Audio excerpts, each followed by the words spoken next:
In my last season review of Jurassic World Camp Cretaceous, I said I think season 3 should and could be the final season of this show, and I would be pretty happy with it because it needs to wrap things up. Yeah, I'm wrong.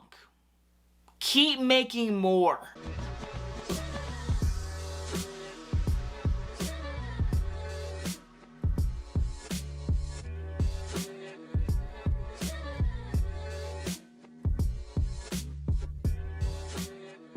Jurassic World Camp Cretaceous Season 3 is about teens attending an adventure camp on the opposite side of Isla Nublar and must band together to survive when dinosaurs wreak havoc on the island. Major spoiler warning, if you have not seen Season 3 of Jurassic World Camp Cretaceous, I am about to spoil Season 3, and it's on Netflix right now. Go watch it. It's really good. The show, this is my opinion about the show. Season 1, I really enjoyed it. I liked how kinda intense it was. There was actual death. There was stakes. I was like, I'm into it. Season 2, I really enjoyed. They developed the characters more. We got to see more of the island. There was more adventure. Season 2 was good, but it's still, to me, I was like, this show is good, but I'm not, in love with it.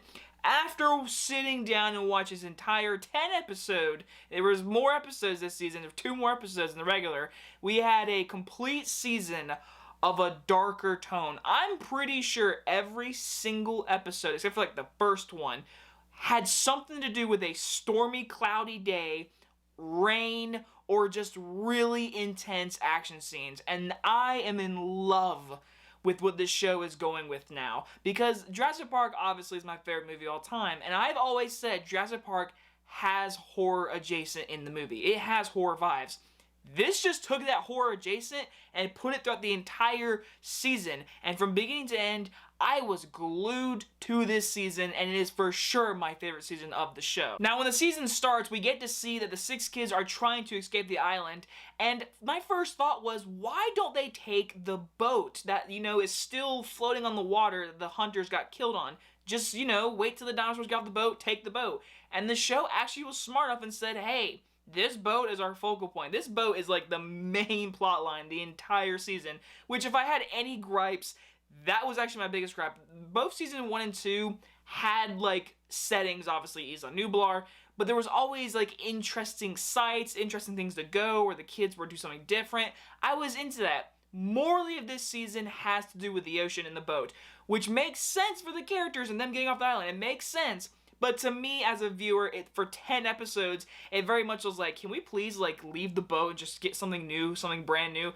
That is my only complaint. Besides that, like I said, this season has truly made me love this show and made me want to be alright, where is the next season? What is next? Because, again, they're trying to get the island, and this first few episodes, we get to meet the characters back, all 6 of them, they're together. I like that. I like everyone in this group now because the show writers know these characters. We have our 6 main kids. We know what kind of characters they are, and we know we're going to go with them no matter what. And we have really built the relationship, and the show has done a great job at their friendship to where if danger happens, you don't want them to die. So the Scorpius Rex was our main villain this season, and again, I was a little annoyed that we're getting another hybrid, but for enjoyment value, the horror aspect, I thought they did a really cool job with the Scorpius Rex.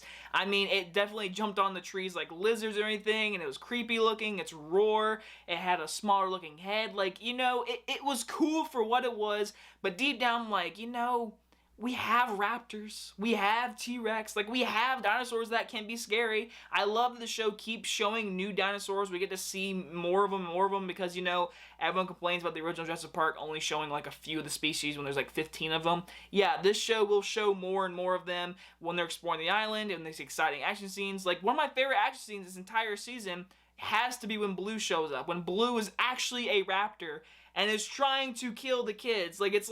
We're getting a raptor scene. Oh, and they go to Jurassic Park, the original park. They find it, and it's a really cool action scene with the raptor and everything, even though I hate how they save Blue, and Blue doesn't eat him because, hey, you saved me, bow down. Now, speaking of the original Jurassic Park, they make plenty of references to that movie more than the Jurassic World series, which toward the end of the season, they get more in Jurassic World. But the first middle episodes, when we go to the actual old park, they go into the building and everything, it's really cool. It's nice Easter eggs. They play the music. It's basically the exact scene from the first Jurassic World movie when the kids go in there and they find it. Like, that's basically what they do. They go in there, they find it. It's like, alright, it's cool, it's animated, so it's different, I guess. There's a good little scene with the copies, and they have, like, the compass. Like, there's good, intense, and inventive ways, which I give respect to the writers for. But I love the references they did with Jurassic Park. One of my favorite ones is the girl literally says about John Hammond. She said, I thought he was a total D-bag. I thought he like tripped and broke his ankle and got killed. He was like, no, John Hammond was a lovable man, whatever. If anyone has read the Jurassic Park book, like me, she just explained John Hammond's death in the book, and in the movie, he was more happy. That was one of my favorite lines this entire season. I was like, I know what you're doing, show, and that was really clever. Now, what's also really cool is we basically get a replica of almost the kitchen scene. The kids run into this room, and right when they ran, I knew, like, the design of it, I was like, they're in the kitchen. And they shut, and they hide in the exact same spot where the kids did in the first movie, and the dinosaur looks through the eye of the window, and I was like, so they're doing the kitchen scene, and then they break through the door, and then it's a total different action scene. So it was almost the kitchen scene, except it was done differently. To me, yes, they're totally doing little Easter eggs, but they changed it up. They broke through the door. They trashed the kitchen instead of like a total intense sneaky scene. I like that. That was cool to me. That was a good Easter egg and something new. The show knows how to do that with its fans, because again, it's a kids show, but Jurassic Park fans and adults can really enjoy this season a lot more than others. Now, the last 3 episodes, when it's pouring down rain and the kids are basically on the boat about to escape, we get helicopters, and right when episode 8 ended, when these helicopters showed up, I said, are we about to be in Fallen Kingdom? Then episode 9 starts, and we get the opening of Jurassic World Fallen Kingdom, except from the other angle. I was like, that's pretty neat. Even though we did find out that it's been 6 months after Jurassic World to Fallen Kingdom, which I thought it was years. And I was gonna be like, wait, these kids have been on the island for years? Turns out it was 6 months, and at one point I was like, I swore this season started off right where season 2 ended, but basically in the very beginning of the season, they do show a scene where the kids mark off, like where they try to make attempts to escape.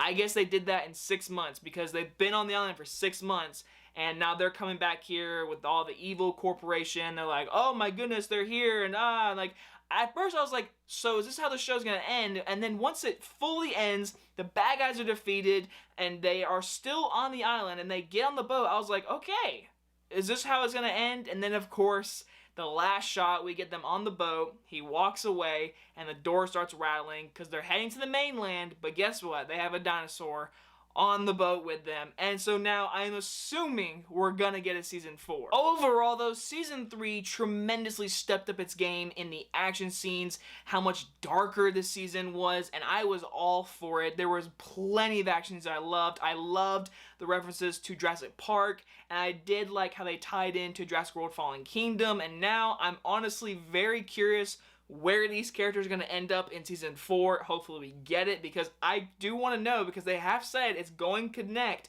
to Jurassic World Dominion. So they're heading back to the mainland with a dinosaur. So now Isla Nublar is going to have the volcanoes and Chris Pratt, and Fallen Kingdom's going to happen. So where are the kids going to end up? So I'm really curious to see where the show goes. But season 3 stepped up its game in the action, the horror, all that stuff, and I really had a really good time. And most importantly, these 6 kids, these characters, you gotta love them at this point. You gotta love their interactions. I think the writers are killing it with their development. I mean, they are developing each episode. They have different things.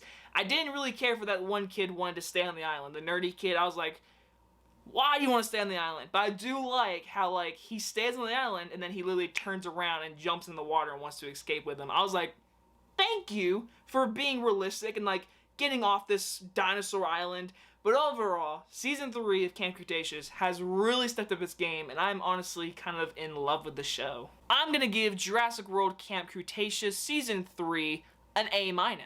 So again, in my last video review of the season, I said, well, I should probably be ending in season 3. I think they should probably wrap things up. Well, now I'm gonna say, what are your predictions for season 4? Are we gonna get a season 4? Heck, are we gonna get a season 5? I don't know. What is your guys' thoughts? I would love to make a conversation down below because I want to know, what do you guys think? How is this going to end up in Dominion? What are your guys' thoughts? This is pretty exciting. Colin Trevorrow, please keep producing. Spielberg, keep giving them money because we all know you're not really there. Just give them the money to keep making these seasons because, again, the show is getting very, very good. Anyway, guys, you guys enjoy this video review, and I'll see you guys on the next one. Bye-bye, everyone.